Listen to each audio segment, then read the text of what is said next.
Hi guys, welcome to Cricket Venkatesh. जब दीप जले आना, जब शाम ढले आना, संकेत मिलन का भूल न जाना, मेरा प्यार न बिसराना, जब दीप जले आना, జబ్ షామ్ ఢలే ఆనా. ఈ పాట ఎందుకు పాడానో మీకు తర్వాత చెప్తాను. అయితే ఈ పాటలో ఉన్న దీప్ అనే వర్డ్ని మాత్రం మీరు గుర్తుపెట్టుకోండి.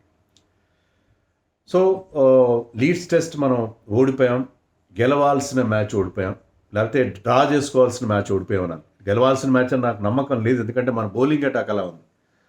కనీసం డ్రా చేసుకోవాల్సిన మ్యాచ్ డ్రా చేసుకోలేకపోయాం. ఎక్కడ తప్పు చేసాం?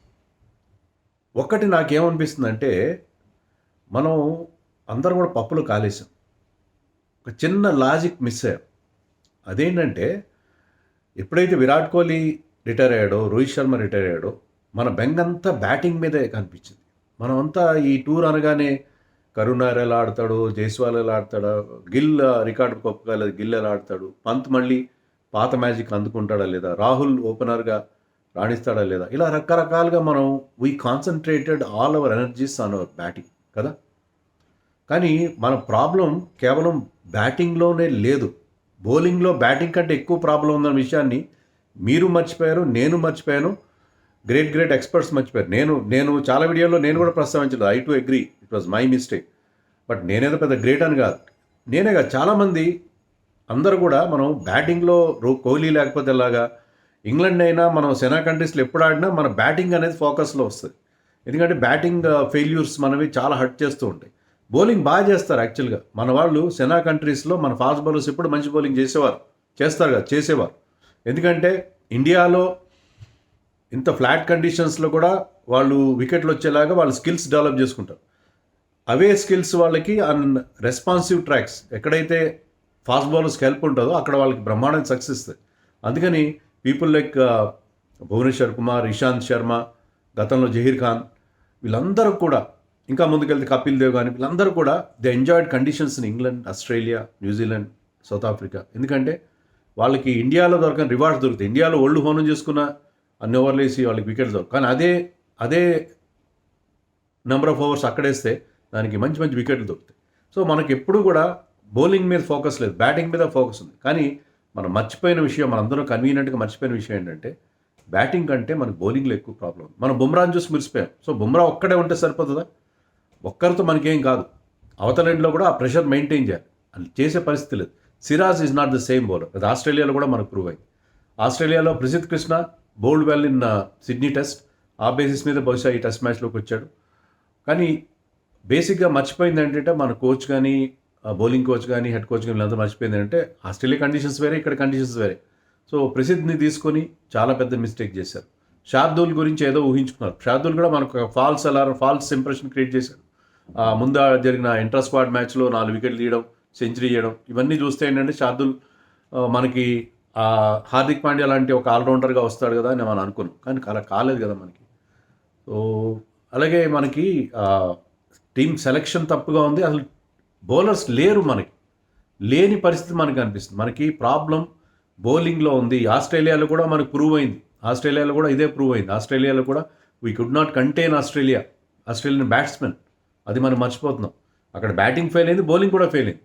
ఇక్కడ బ్యాటింగ్ క్లిక్ అయినా కూడా 5 సెంచరీలు చేసినా కూడా మన బౌలింగ్ మన దారుణంగా దెబ్బతీస్తుంది. సో ప్రాబ్లం మనం ఇమ్మీడియట్గా అడ్రస్ చేయాల్సిన ప్రాబ్లం బౌలింగ్, నాట్ బ్యాటింగ్. ఇది మీరు నేను అందరూ మర్చిపోయాం. సో బౌలింగ్లో మనకి బుమ్రా మినహాయిస్తే సిరాజ్ నేను చెప్పినట్టుగా గతంలో లేడు. ప్రసిద్ధ్ కృష్ణ చాలా తక్కువ చెప్తే అంత మంచిది. ఎందుకంటే అతనికి ఈ పిచెస్ సూట్ కావు. ఒకటి హర్షదీప్ని పక్కన పెట్టారు, ఆకాశ్దీప్ని పక్కన, వాళ్ళు ఎంతవరకు సక్సెస్ అవుతారో నాకు నమ్మకం లేదు. ఎందుకంటే వాళ్ళకి Akash Deep was good in India for some time, but ఎంతవరకు వాళ్ళు అంది వస్తారో తెలియదు మనకి. స్పిన్ విషయానికి వస్తే జడేజా ఉండాలి మనకి. ఏంటంటే ఒక స్పిన్ బౌలింగ్ ఆల్రౌండర్ మనకి ఎక్కడ ఉండాలి? ఇండియాలో ఉండాలి. బయట మనకి స్పిన్నర్ ఉండాలి, ఎవరైతే వికెట్లు తీసే స్పిన్నర్ ఉండాలి తప్ప spin bowling allrounder who could not get you wickets is of no value. So మనకి అక్కడ seam bowling allrounder Hardik Pandya లాంటి ఆల్రౌండర్ ఉన్నారు. మీరు ఇంగ్లాండ్ చూడండి, ఇంగ్లాండ్ ఫోర్త్ సీమర్ ఎవరు? వాళ్ళ captain Ben Stokes, who is in the team basically for his batting. His primary skill is batting, bowling అది secondary skill. But first ఇన్నింగ్స్లో he was the best bowler, second ఇన్నింగ్స్లో కూడా crucial wickets ఇచ్చాడు. So మీ fourth seamer should be like that, otherwise no. మీ fourth seamer బాగుండాలి. మీకు ముగ్గురు ఫాస్ట్ బౌలర్స్, ఒక స్పిన్నర్ ఉంటే కాదు మీ మెయిన్ బౌలర్స్. నలుగురు ఫాస్ట్ బౌలర్స్ మీకు మెయిన్ బౌలర్స్ కూడా. స్పిన్నర్ అనేవాడు ఇంగ్లాండ్ కండిషన్స్లో అక్కడ మీకు ఎక్కువ రఫ్ క్రియేట్ కాదు, మీకు స్పిన్కి చాలా చాలా వరకు మీకు హెల్ప్ ఉండని కండిషన్స్లో మీకు స్పిన్నర్ అంత ఇంపార్టెంట్ కాదు, particularly somebody like Jadeja. So మనకి హార్దిక్ పాండ్యా లాంటి ఆల్రౌండర్ లేకపోవడం కూడా మనకి ఇబ్బంది పెట్టిన విషయం. సో దాన్ని ఇప్పుడు అర్జెంట్గా మనం క్రియేట్ చేసుకోలేం. గతంలో మనకి మంచి స్వింగ్ బౌలర్స్ ఉండేవారు, ఇంగ్లాండ్లో సక్సెస్ అయ్యే స్వింగ్ బౌలర్స్ ఉండేవారు. ఒకప్పటి అంటే కపిల్ దేవ్ నుంచి తీసుకుంటే కపిల్ దేవ్ కానీ, మనోజ్ ప్రభాకర్ కానీ, రోజర్ బిని ఇంకా ముందుకెళ్తే Roger Binny, Madan Lal out and out swing bowler Madan Lal, వీళ్ళందరూ కూడా they used to swing the ball.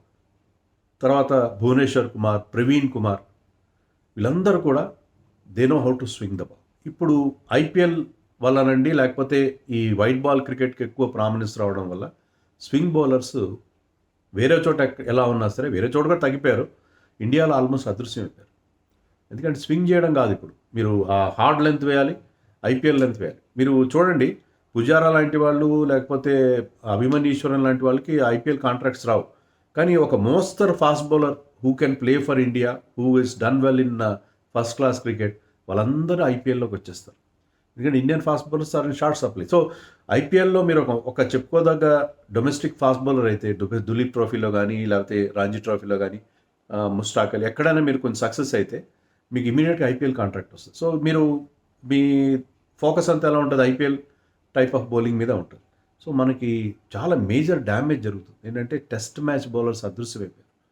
దాన్ని మనం మర్చిపోయి ఎప్పుడు కోహ్లీకి ఎవరు రీప్లేస్మెంట్, గిల్ నెంబర్ 4లో ఆడతాడా, నెంబర్ 3లో ఆడతాడా, ఇంకేంటి, ఇవే మనం మాట్లాడుకున్నాం తప్పి, అంటే మీరు నేను ఈ సమస్యను అడ్రస్ చేయకపోతే పర్వాలేదు, కానీ ది థింక్ ట్యాంక్ ఎవరైతే ఉన్నారో Gautam Gambhir, Agarkar being a fast bowler, వీళ్ళు దాన్ని అడ్రస్ చేయలేదు.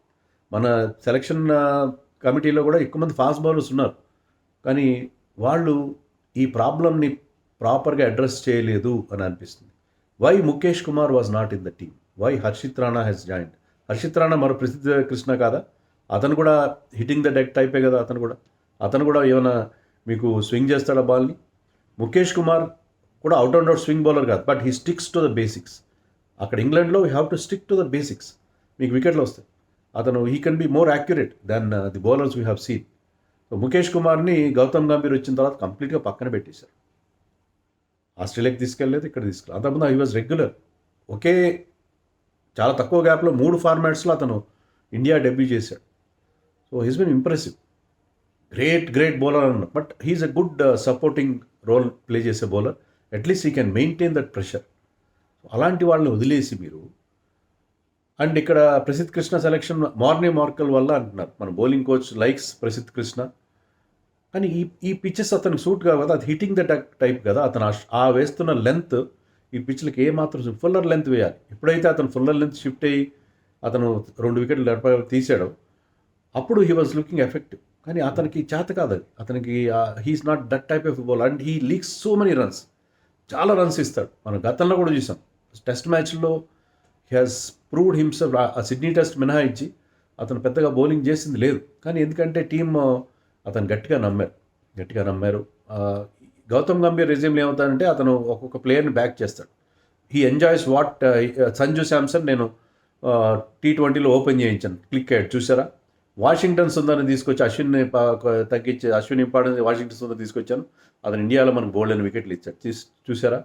ఇలాంటి, అంటే నేను ఒక ప్లేయర్ని, మీరు అనుకోని ప్లేయర్ని ఒక ప్లేయర్ నేను బ్యాక్ చేస్తాను, మీరు అనుకుంటారు కదా మీరు అతను పనికిరాండి, అతను ప్రూవ్ చేస్తాను చూడండి అన్నట్టుగా ఒక ప్లేయర్ని తీసుకొచ్చి మీరు అవుట్ ఆఫ్ సిలబస్గా ఆడిస్తారు.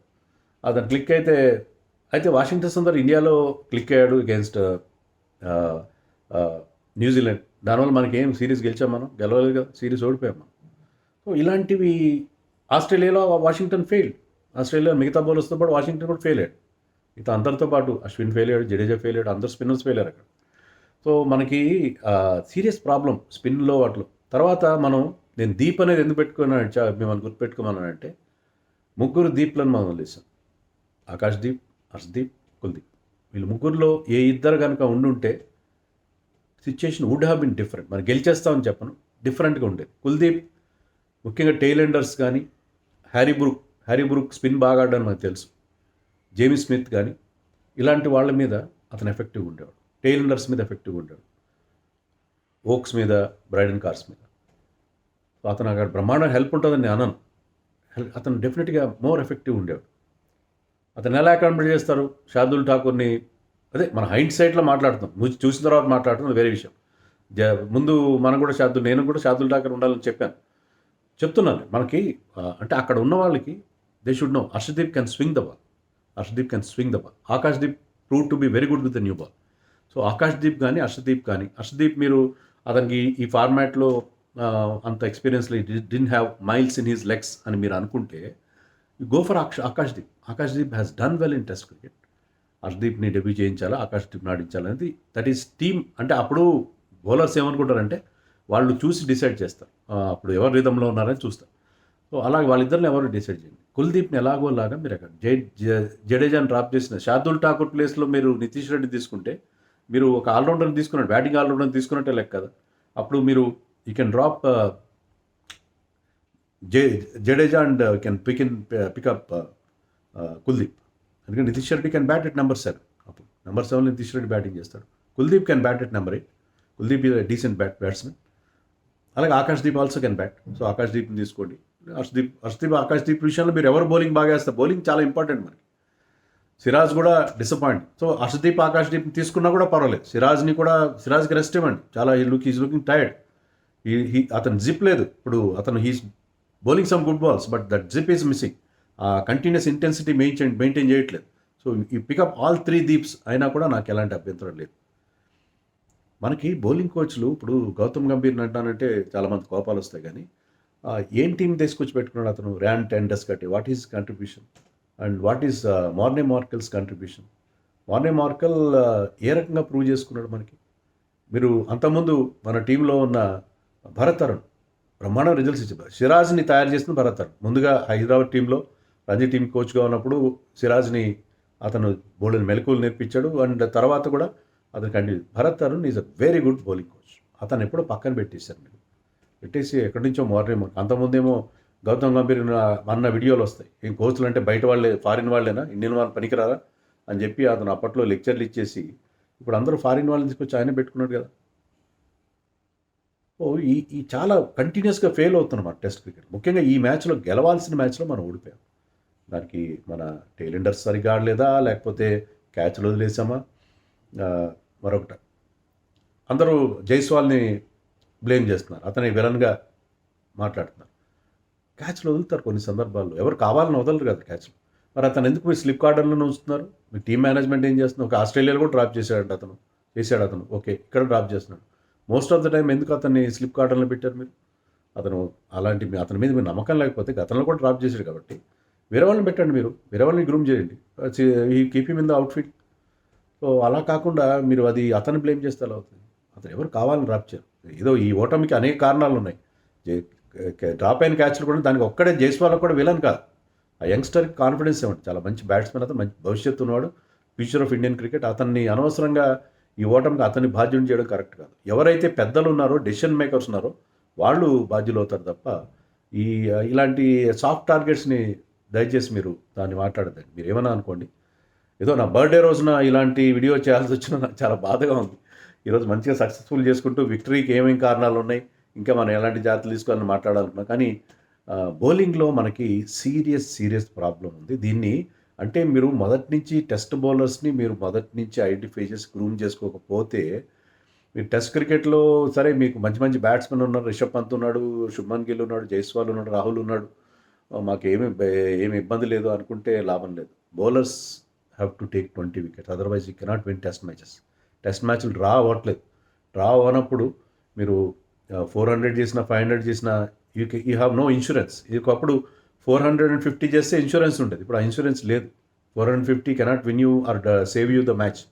అలాంటప్పుడు మీకు 20 వికెట్స్ తీసే బౌలర్స్ ఉండాలి. మీరు ఏం చేసి ఏదో ఒకటి చేసి టైలెండర్స్ ఎలా బ్యాటింగ్ చేయనప్పుడు pickup Kuldeep and drop Jadeja. కొన్ని హార్ష్ డెసిషన్స్ తీసుకోండి. సెకండ్ టెస్ట్లో ఏం చేస్తారో చాలా టైం ఉంది, ఆలోచించండి. బౌలింగ్ మీద దృష్టి పెట్టండి, బ్యాటింగ్ మీద కాదు. బ్యాటింగ్ మీద దృష్టి పెట్టాలంటే లోయర్ ఆర్డర్ మీద పెట్టండి, అంతేగాని ముందున్న బ్యాట్స్మెన్ కాదు. ఏమంటారు? మీ అభిప్రాయాలు కామెంట్స్లో తెలియజేయండి.